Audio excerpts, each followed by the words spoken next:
PopularResistance.org shares this. CIA Democrats call for aggression against Russia, run pro-war campaigns in 2018 congressional races.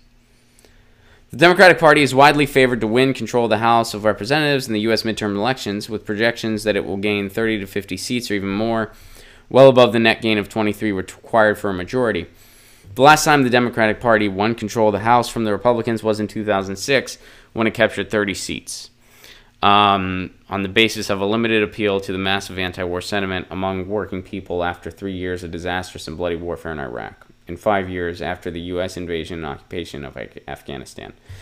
You know, I'll say this, too. I don't think the blue wave, quote-unquote, is going to be as high as people are predicting. There will be some Trump fatigue that's going to result in wins for the Democrats. I do think that's going to happen.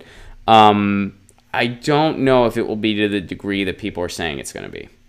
In fact, I'm kind of thinking it's not going to be. All right, so there's 30 Democratic congressional nominees in competitive races who come from a national security background.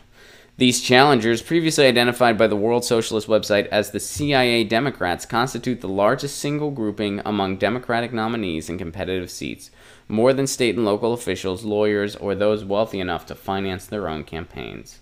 The 30 national security candidates include 6 actual CIA, FBI, or military intelligence agents, 6 State Department or other civilian national security officials, 11 combat veterans from Iraq and Afghanistan, all but 1 officer, and 7 other military veterans, including pilot, naval officers, and military prosecutors.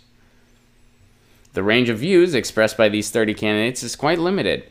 With only one exception, Jared Golden, running for the 1st District of Maine, the military intelligence Democrats do not draw any negative conclusions from their experience in leading, planning, and fighting in wars of the past 25 years, including 2 wars in Iraq, Afghanistan, and other military engagements. Yeah, just because, you know, a certain background doesn't automatically disqualify. Anyway, there are plenty of candidates. Well, I guess I can't think of a ton of them, but I can think of at least a couple candidates that have military backgrounds that I would gladly support. Tulsi Gabbard, Sam Ronan, and I'm sure there's others. They're just not coming to the top of my head. So, but when you have an intelligence agency background and you support all of that, you're going to be pro-war. And our military-industrial complex is one of the reasons we don't have things other countries take for granted. That's why we don't have healthcare. That's why we don't have, a Green New Deal. That's why we don't have a jobs program. That's why we don't have free college, et cetera, et cetera. You're the resistance? I mean, what are you resisting? And I think a lot of these people are just opportunists. They're just... We've talked about why the intelligence agency doesn't like Trump. They don't like Trump because they're worried he's going to be some knee-jerk reactionary and he's not going to be able to just continue the cycle of endless war with a smile on his face. He's going to screw up somehow. And now these are Democrats.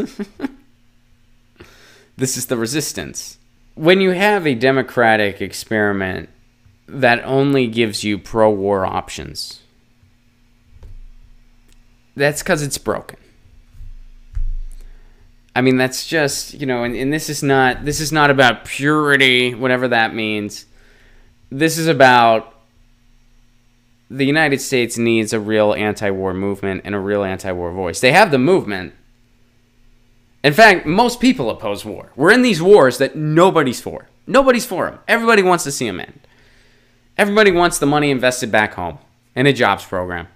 And they want to see the troops come home. And they want to see policies pursued where we don't put anyone's in harm's way unless it is 1,010% necessary. Where war is not treated as an economic opportunity. That's what most people want. Pretty much all people, except for defense contractors. And we don't have that option on the ballot. And they're not even subtle about it anymore. Because we have CIA Democrats. Get your news on with Ron. Don't you wanna know what's going on? We're getting our news on today. Get your news on with Ron. Don't you wanna know what's going on? We're getting our news on today. You can tweet me an article at Ron Placone. We'll go through it together and make it our own. Get your